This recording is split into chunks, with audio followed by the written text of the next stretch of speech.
Olá, vamos ao nosso segundo vídeo, continuando com a gratificação de função. A gratificação de função, ela está no artigo 468 da CLT, em seu parágrafo, né?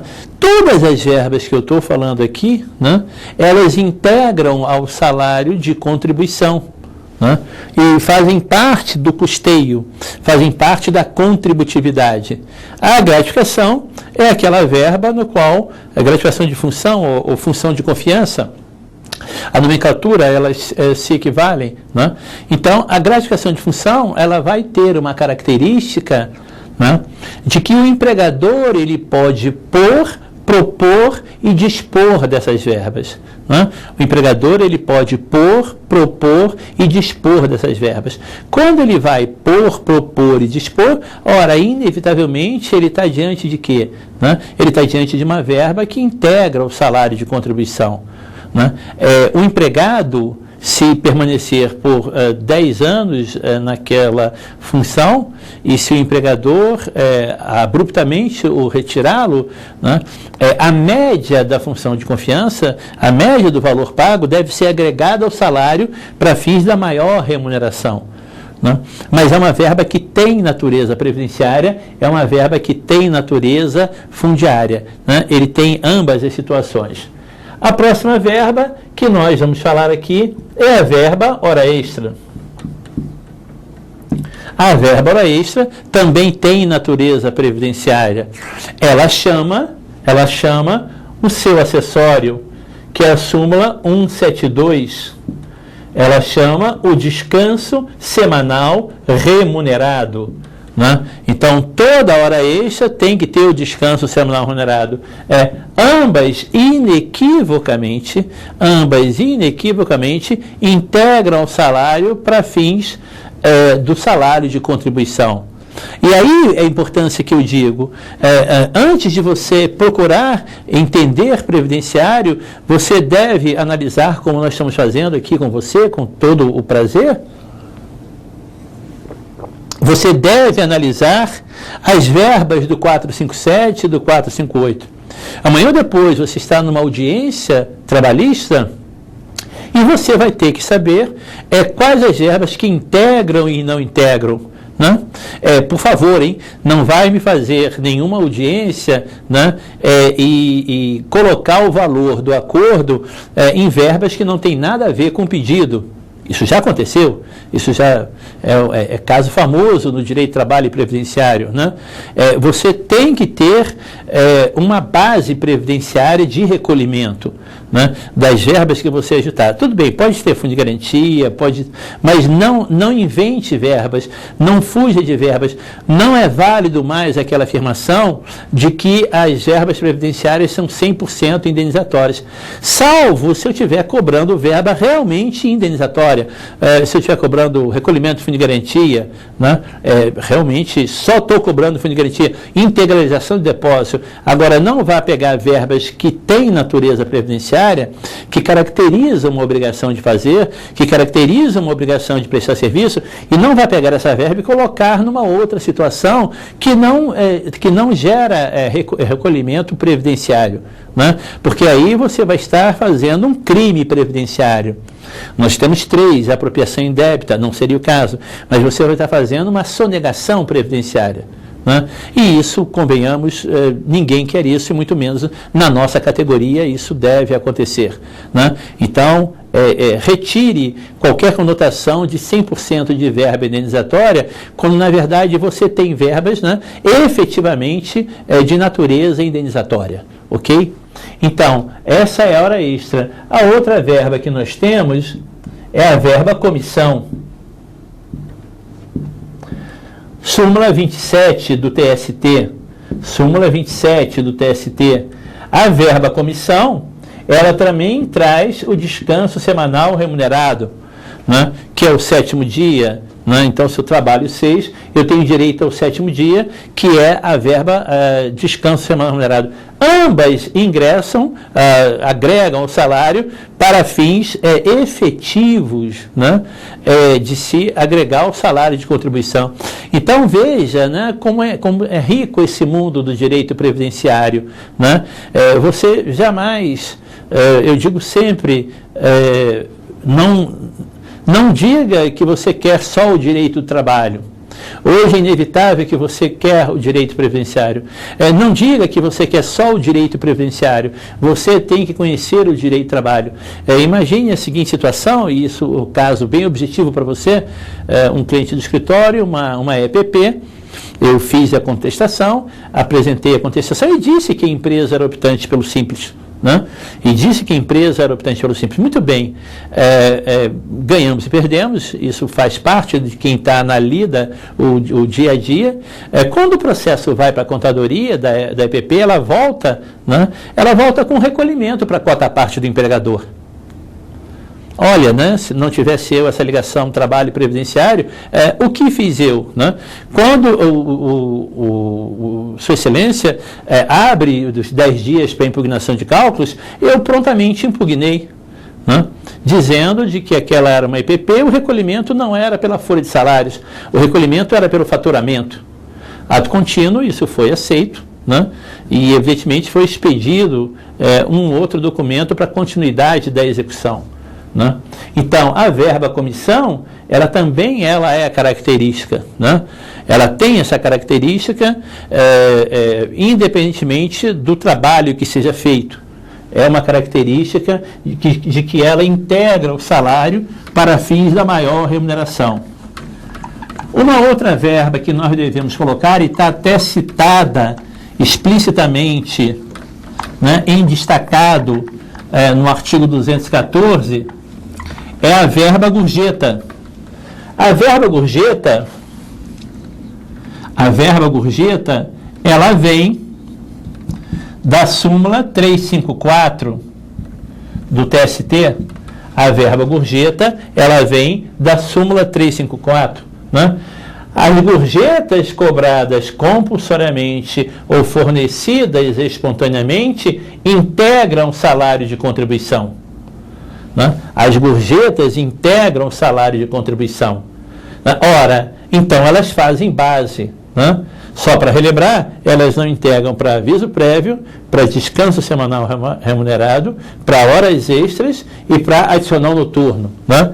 Então, por exemplo, a média das gorjetas, elas integram, sem dúvida alguma, elas integram para o cálculo de mais férias, para o cálculo do 13º. Né? Então, a gorjeta, seja aquela obrigatória, ou seja a espontânea, que as partes já se ajustaram de que a espontânea ela deve ser refletida. Então, a Receita Federal sabe disso, não há nenhuma ilicitude, as partes ajustam a estimativa de gorjeta, né?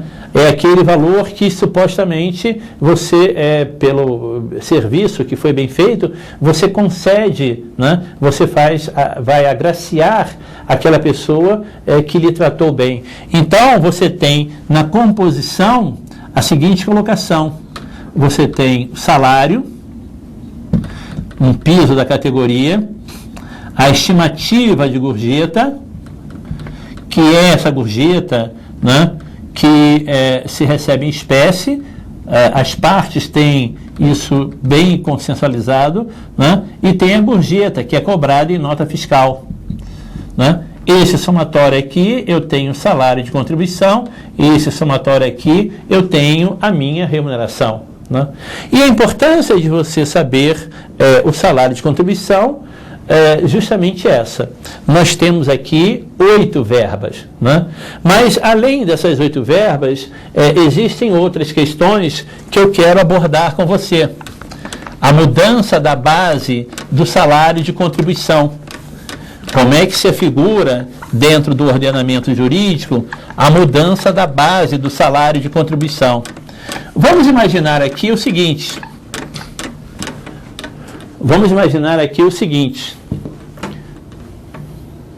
Faz de conta que uma pessoa ganhe, né, um salário de R$ 2.100. Faz de conta que ela teve 2 faltas, uma em cada semana. E faz de conta que a empresa sempre desconta o descanso semanal remunerado, né? Então, isso é o apreço que se deve ter pela norma. Isso deve ser explicitado. Se eu tenho R$ 2.100, eu tenho R$ 140 aqui de desconto. E utilizando a simbologia do negativo, eu vou colocar aqui. Eu tenho agora, para cada dia que ele não trabalhou, ele pede repouso.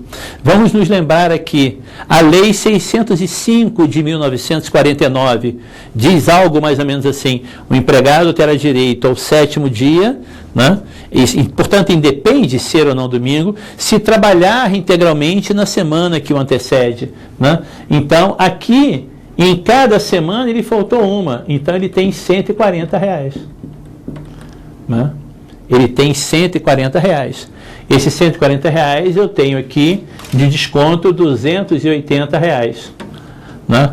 Eu vou ter uma nova base de salário de contribuição que vai ser 1.820.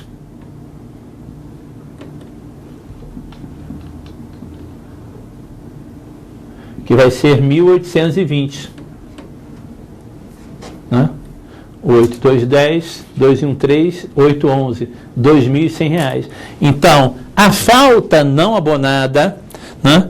As faltas que estão no artigo 473 da CLT são as faltas abonadas, são as faltas justificadas, são as faltas de natureza legal, né? Portanto, elas não são faltas que têm desconto, né? Todas as faltas não abonadas, as faltas não justificadas, as faltas não legais, né, elas sofrerão desconto. Essa aqui que eu coloquei foi uma falta não legal. Uma falta que aconteceu ao arrepio do que coloca o artigo 473. O artigo 473, portanto, ele me diz que aquelas faltas são faltas, assim, efetivamente, que são, em termos de natureza jurídica do contrato de trabalho, elas correspondem a uma interrupção do contrato de trabalho, né? Só para relembrar, definição, diferença de suspensão do contrato de trabalho e de interrupção. Na suspensão, o empregado não paga salários, mas na suspensão, o empregado não presta serviços. O empregador não paga salários, o empregado não presta serviços. Na interrupção, o empregador, ele paga salários, né? Mas o empregado, excepcionalmente, não presta serviços. Então, são essas duas características, enfim, que você deve ter. Nas verbas que integram o salário de contribuição, eu só terei mais uma para falar sobre salário maternidade. Eu só terei mais uma para falar sobre salário maternidade, que é uma verba riquíssima dentro do ordenamento jurídico. Todos nós sabemos que o salário maternidade, ele é pago em razão da licença maternidade. Então, nós estamos aqui a figura do salário maternidade.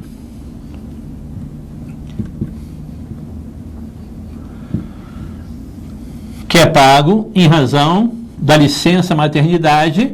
Não estou falando excepcionalidade, programa Bom Menino, etc. Estou falando da regra geral. Ele corresponde a 120 dias. Um cuidadinho, não é para você, repito, que não teve previdenciário na sua grade, portanto não tem nenhuma obrigação de saber, e muitos até que tiveram, mas sempre estão se reciclando, né? O salário maternidade, ele corresponde a 120 dias. Não é o INSS que paga o salário maternidade da segurada empregada urbana. Quem paga o salário maternidade da segurada empregada urbana é o empregador, né? Através do procedimento integrado que nós caracterizamos, né, eu pago, agora na competência, junho, eu paguei o salário maternidade para minha empregada urbana. Quando eu fizer a guia da Previdência, agora no início de julho, eu deduzo, né? Então, é o que nós falamos, a boa doutrina do mestre Vladimir Novaes Martinez, né? A boa doutrina coloca que é um procedimento integrado, porque paga, compensa, paga, compensa, paga. Por que integrado? Porque no próprio regime de competência. Né? Por que ele está integrado? Porque ele está no próprio regime de competência. Então, o salário maternidade é pago pelo empregador. O empregador faz o custeio em folha de salários. E o salário maternidade, você sabia que um salário maternidade, em razão da licença maternidade, ele pode alcançar 148 dias? Pode. Né? Depois, com calma, muito embora eu esteja falando sobre remuneração, salário de contribuição, mas é inevitável, porque eu estou falando em custeio, dê uma lida no artigo 93 do decreto 3.048, você vai ver com uma absoluta tranquilidade, te digo, né, de que ele pode alastecer para chegar a 148. Vamos tentar exemplificar aqui. Eu tenho aqui alguém afastado, mamãe afastada, né, os primeiros 15 dias. Primeiros 15 dias, mamãe já está afastada em razão de tratamento de saúde. Vamos imaginar 1º/3 a 15/3. Vamos imaginar que a partir do dia 16/3, mamãe ingresse em auxílio-doença, gravidez de risco.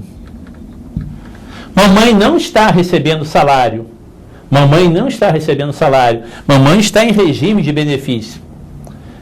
Os senhores hão de concordar comigo de que a mamãe está trabalhando em regime de pré-natal.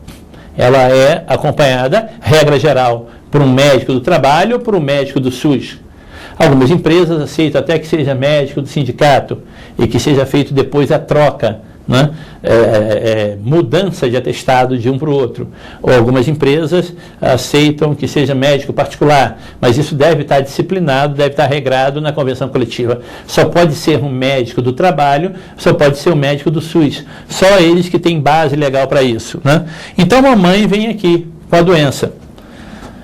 O médico que está fazendo o pré-natal entende de que mamãe não tem condições, não há possibilidade de mamãe retornar. Então, vamos colocar aqui, supostamente, vamos colocar aqui o gráfico, uma linha do tempo, né? 28 dias, nascimento, 91. 28 dias, nascimento, 91. Vamos botar aqui, início, 9º mês. Mamãe vem no auxílio-doença, mas o médico entende de que mamãe não tem condições, né, de ter alta. Né?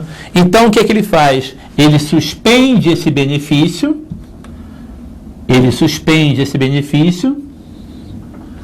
e 2 semanas antes,